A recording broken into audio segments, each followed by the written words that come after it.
The emperors have stepped up their defense now that their eggs have hatched. But the mob is quick to join forces with other thieves if it means a chance at an emperor's nest.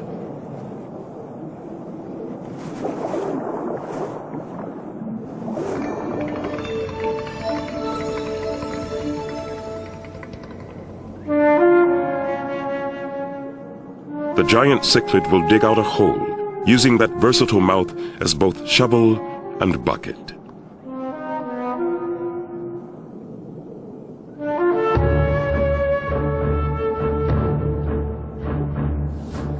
Then it moves its wriggling brood to safety, mouthful by mouthful.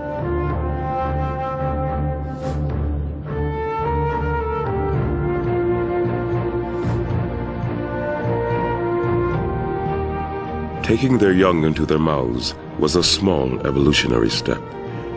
Keeping them there was a breakthrough.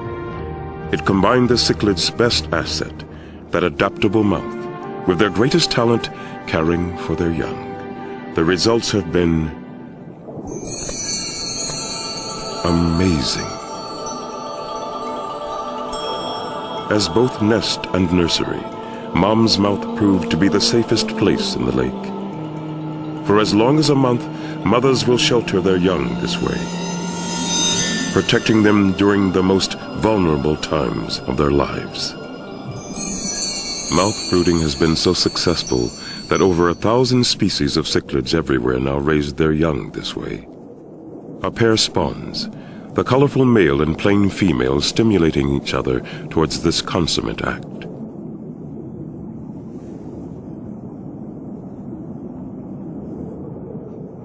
As soon as she lays a few eggs, the mother sucks them up.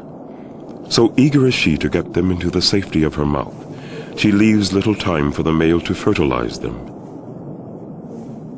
So the male flashes his egg dummies, bright patches of color on his fin that mimic the female's own eggs. She tries in vain to pick them up, and each time she does, she gets a mouthful of sperm instead. By the time she tires, all her eggs will have been fertilized, internally, but in her mouth.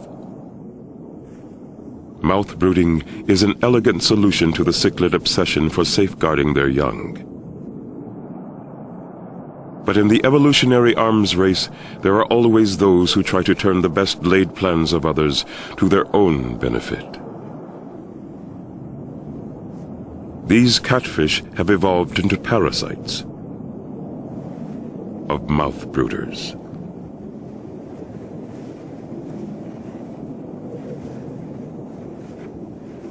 Each time the mouth brooders start to spawn, catfish swarm in to eat their eggs.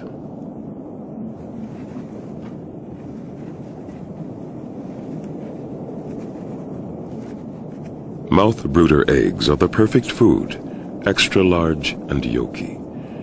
But the catfish aren't just eating eggs.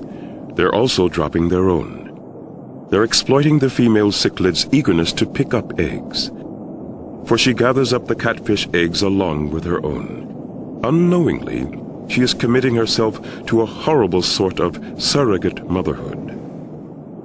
The catfish depart, never knowing what becomes of their own young.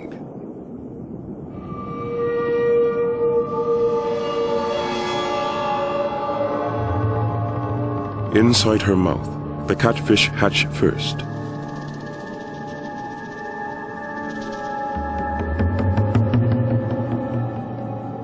Armed with cavernous mouths and voracious appetites, the catfish turn on the cichlid fry, devouring them alive. By the time she's ready to release her young, the deceit is complete. All that remain are a few very fat young catfish.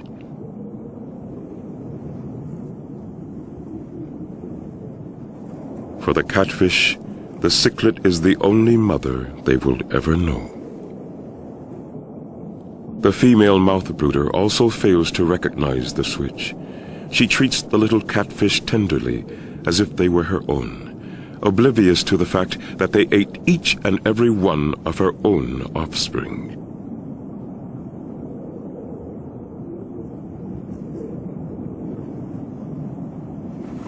She scoops them up to protect them at the first hint of danger.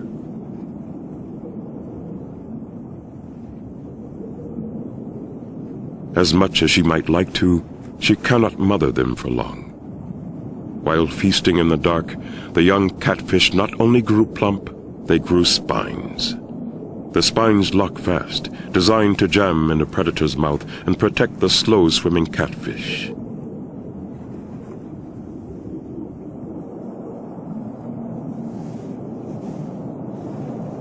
Even at this age, the spines prevent the young catfish from becoming morsels for the mob.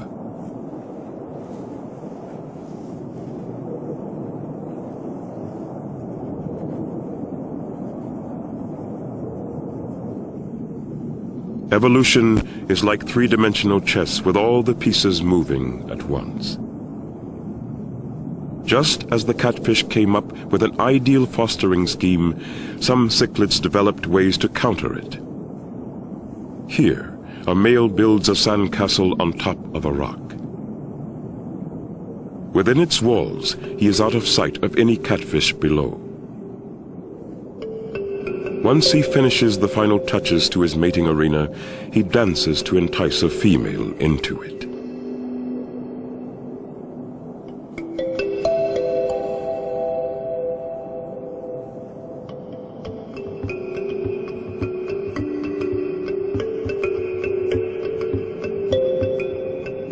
As they circle in a mating dance, the female releases her eggs.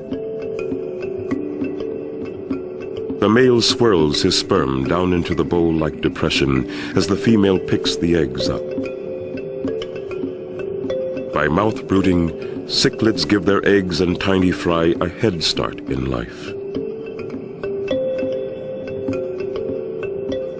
Crabs here have evolved to do much the same. In Lake Tanganyika, anything a parent can do to delay its infant's entry into this predatory world is beneficial.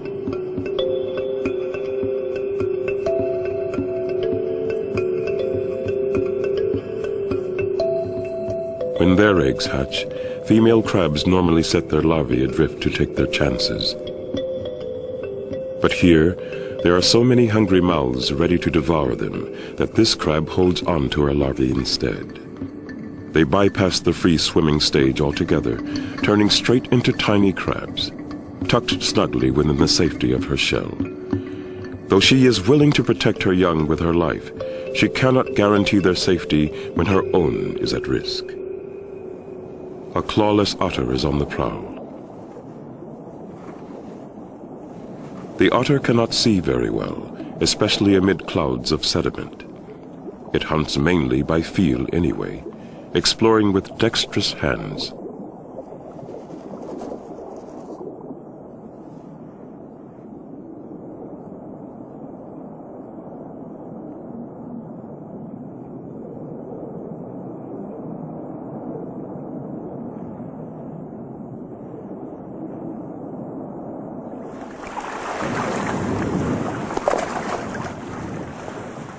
To catch and manipulate prey, sensitive fingers are matched against flexible thumbs.